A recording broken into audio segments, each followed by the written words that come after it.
Welcome back to another video.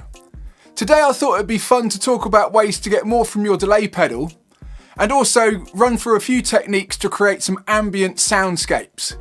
Now before we get into the nitty gritty, feel free to hit that subscribe button. You'll just be notified of future videos that I will be recording.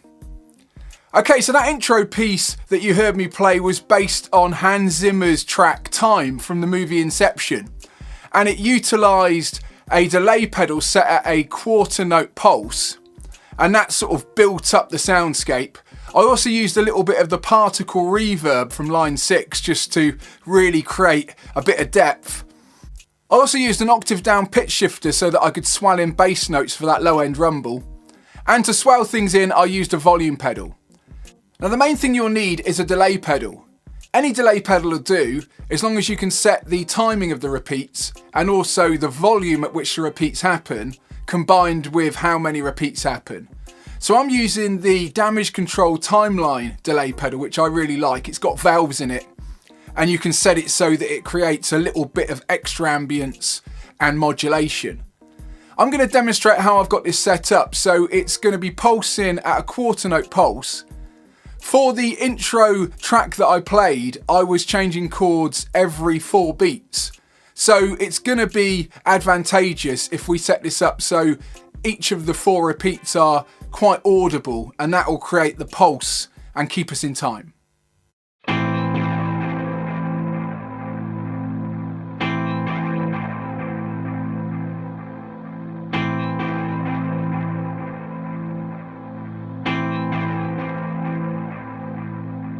The final thing I'm using is a looper pedal, and this is on the line 6 Helix.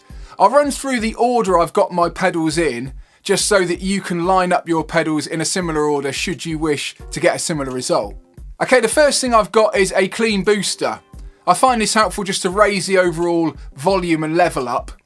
And then that's going into my pitch shifter, which is set to 1 octave down, and also got a little bit of 2 octave down blended in. And the overall pitch shifter is 100%. So when I click that pitch shifter in, it creates a bassy tone.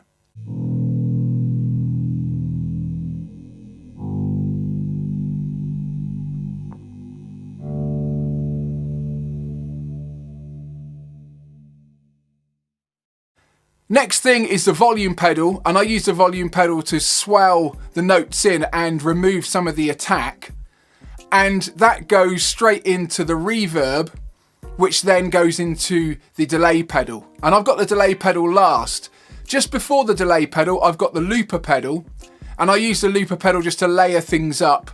And you could hear on that intro track that it was an 8-bar pattern, and every time I looped it, I added in extra layers.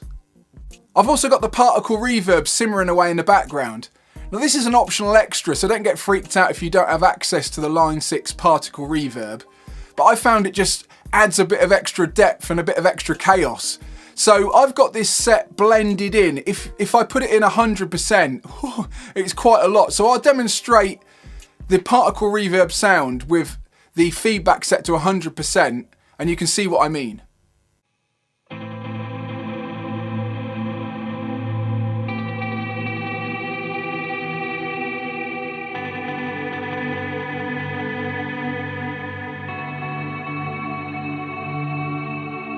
So combining the Particle Reverb along with the delay gives me my overall sound, and next up I'll demonstrate how that sounds with everything blended together.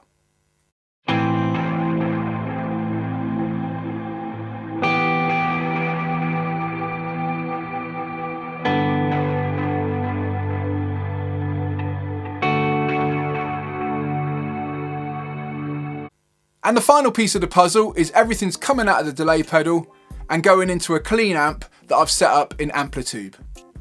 So using the loop pedal takes a bit of getting used to, and the pressure is on because if at any point I make a mistake during the performance, that's pretty much the performance written off. So even though this intro track contains all really easy to play parts, all of them need to be done just the right amount. I'm blending everything in with the volume pedal as well, so it needs to be blended in just the right amount. There's no reason that you can't use the volume control on the guitar to swell everything in, but I just find If I can keep both hands free to manipulate the guitar, it's an advantage. And with a little bit of practice, I find you can do things with the volume pedal that would be really tricky or impossible to do with the volume control. So I think for this sort of ambient style of guitar, I either use the attack of playing the chords to set up that rhythmic pulse, or I remove the attack by swelling the volume pedal to create more of an ambient synth-like texture.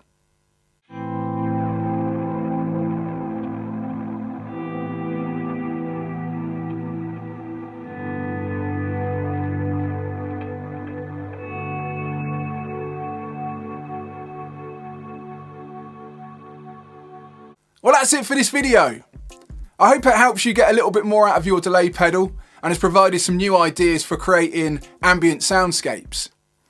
If you're new to the channel, then feel free to hit that subscribe button and also let me know how you get on in the comments below.